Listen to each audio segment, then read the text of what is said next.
اهلا بيكم يا جماعه، كل سنه طيبين. بمناسبه ان 2016 خلصت وخلاص داخلين على 2017. 2016 خلصت لكن الفلاج شيب بتوعها وموبايلاتها لسه مكملين معانا جزء كبير جدا من 2017. لكن يا ترى ايه احسن واحد فيهم؟ هل هو الاحسن في الكاميرا، الاحسن في البرفورمانس، الاحسن في ايه بالظبط؟ ده موضوع الفيديو بتاعنا النهارده.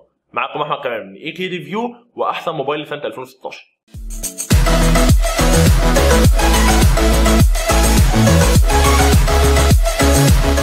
اول حاجه هتكلم عليها هي البرفورمانس بتاع اقوى جهاز السنه دي كان في نصيب الايفون 7 بلس. ابل دايما متعوده ان احنا نشوف منها ان اقوى جهاز بيكون البرفورمانس بتاعها كل سنه. ابل A10 فيوجن السنه دي بصراحه كان اداؤه ممتاز، حتى لو متفوق على المنافسين بفرق صغير، لكن الفرق دوت يظل موجود ويظل الايفون 7 بلس هو حاليا اسرع جهاز لسنه 2016.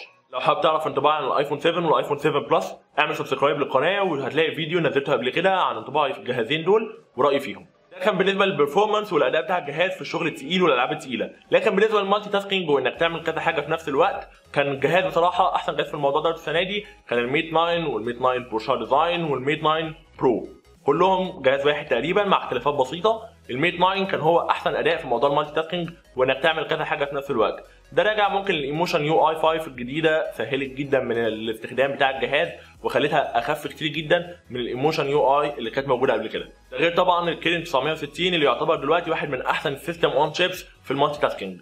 بالنسبه لاحسن ديزاين نزل السنه دي، فالنقطه ديت انا بفضل دايما ان انا اخلي الفانز هم اللي يحكموا. هو كل واحد بيبقى شايف ايه احسن جهاز بالنسبه للتصميم بتاعه وايه اكتر جهاز كان مريح بالنسبه له، لكن بالنسبه لي انا شخصيا كان احسن جهاز شفته السنه دي من ناحيه التصميم النوت 7.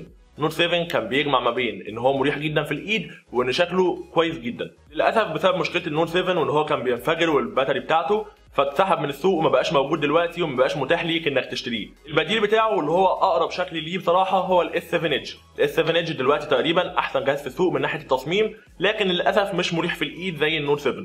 ممكن لو هنقرر ايه احسن جهاز كان مريح في الايد بالنسبه لي هيكون الميت 9 برو. الميت 9 برو حجم الشاشه كويس، الظهر بتاعه كيرفد ومن قدام في ايدج، فالايدج دوت مع الكيرف بتاع الظهر بتاع الجهاز والحجم الشاشه المناسب صراحه كان كله بيدي شكل ظريف للجهاز ومريح. لكن برضه للاسف مفيش حاجه عوضتني عن الديزاين بتاع النوت 7.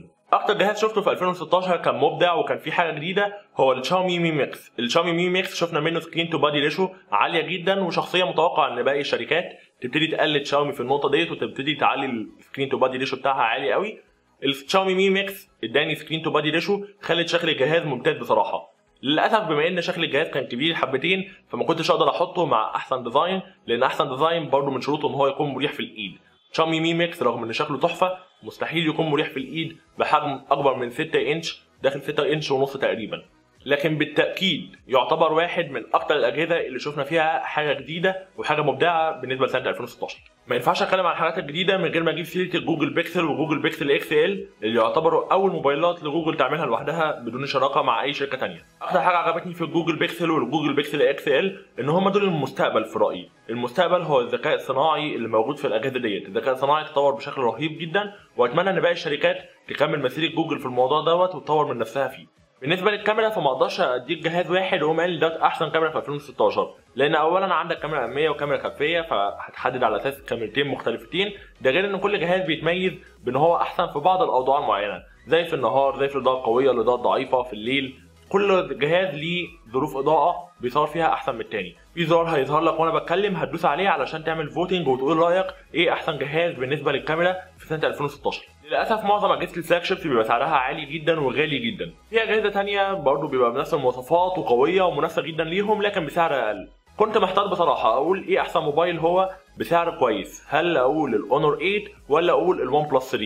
الحيره دي خلصت لما نزل جهاز الون بلس 3 تي اللي حسم الموضوع بالنسبه لي وكان هو احسن جهاز بسعر كويس لسنه 2016.